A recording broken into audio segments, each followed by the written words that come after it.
Flex करते हुए social media पर ब्राह्मण जीन्स करके ये हैशटैग क्या लगा दिया, सोशल मीडिया पर तो आग लगी।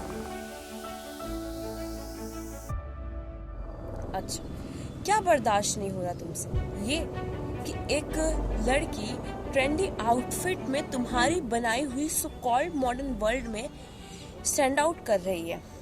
Once upon a time there was a poor lady, ये सड़ा गला नैरेटिव बदल रहा है। या फिर लेफ्टिस्ट सिनेमा में जो ब्राह्मणों के बारे में झूठ परोसा गया है, तुमसे ये बर्दाश्त नहीं हो रहा।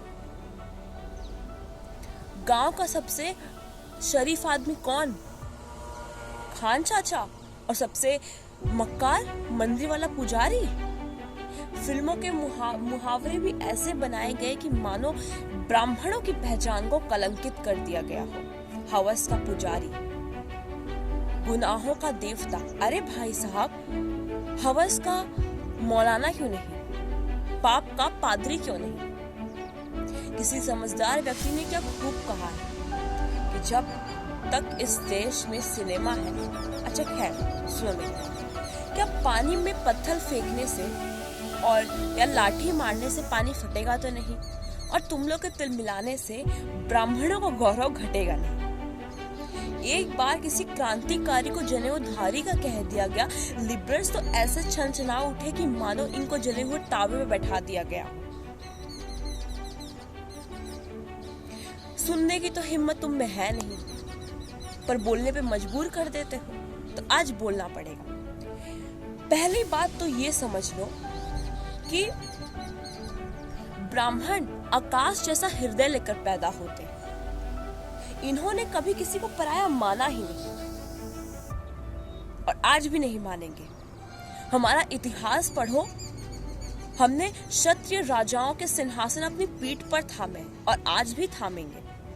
वैश्यों के साथ हमारा संबंध ऐसा रहा कि उनकी ज्ञान की तिजोरियां हमने अपने ज्ञान से भरी, और उन्होंने कभी हम लोग को भूखा सोने नहीं दिया। और तुम जिनको दलित कहते हो ना, हमने ऐसे रीति रिवाज बनाए कि उनके घर का चूल्हा हमेशा जलता रहा। तुमने डेस्टिनेशन वेडिंग तो बहुत अटेंड की होंगी। एक बार भारत की अंतर आत्मा में उतरो, किसी गांव में जाओ और वहां पर कोई शादी ब्याह होते हुए देखो। दुल्हन के पैरों में जो महावर लगता है, वो कोई ब्यूटी पार्लर से आके नहीं लगा सकती। वो दर्जा केवल नाव को दिया गया है, यानी नाई की पत्नी को दिया गया है, क्योंकि उसके हाथ ब्राह्मणों के रीति रिवाज के अनुसार शुभ माने जाते हैं। और दुल्हन के मांग में पहला सिंदूर उसका दुल्हा नहीं भर सकता। ये जिम्मेदारी केवल धोबिन को दी गई है, क्योंकि धोबिन के हाथ हमारे यहाँ शुभ और मंगल माने गए हैं। आजकल दुनिया तो बहुत आगे बढ़ चुकी है। आजकल बच्चे हॉस्पिटल में पैदा होते हैं, और होने भी चाहिए। बच्चों की डिलीवरी हॉस्पिटल में होती है और होनी भी चाहिए। लेकिन पहले जब ब्राह्मण के घर पे कोई बच्चा जन्म लेता था, तो उसका एम्ब्रिकल कॉर्ड काटने के लिए रैदास समाज से लोग बुलाए जाते थे, जिन्हें महात्मा गांधी ने हरिजन कहा है, द गॉड्स ऑफ चिल्ड्रन कहा है, क्योंकि हमारे यहाँ उनके हाथों को शुभ और मंगल माना गया था। ब्राह्मणों ने इस सुंदर इकोसिस्टम को ऐसा डिजाइन किया था, कुछ इस तरह डिजाइन किया था कि कोई भी वंचित समाज बेरोजगार ना रहे। पर कहते हैं ना कि गुड़ में चींटियां लग जाती हैं, वैसे ही हमारे इकोसिस्टम में कुछ क्रूतियां लग गई हैं। लेकिन क्या गुड़ में चींटियां लगने से गुड़ मीठा नहीं रह जाता क्या? वैसे ही हमारे इकोसिस्टम पर कुछ क्रूतियां लग गई हैं, और उस क्रूतियों से क्या हमारा भाईचारा खोखला हो जाएगा? ऑब्वियसली नहीं। लिबरल्स के बहकावे में मत आना, कभी मत आना। लिबरल्स के बहकावे में मत आओ, क्योंकि ब्राह्मण भारतवर्ष का मस्तक है, और इस मस्तक पर तिलक हमेशा चमकता रहना चाहिए। ये इस देश की हर जाति, हर संप्रदाय का कर्तव्य है कि लिबरल्स के बहकावे में मत आना।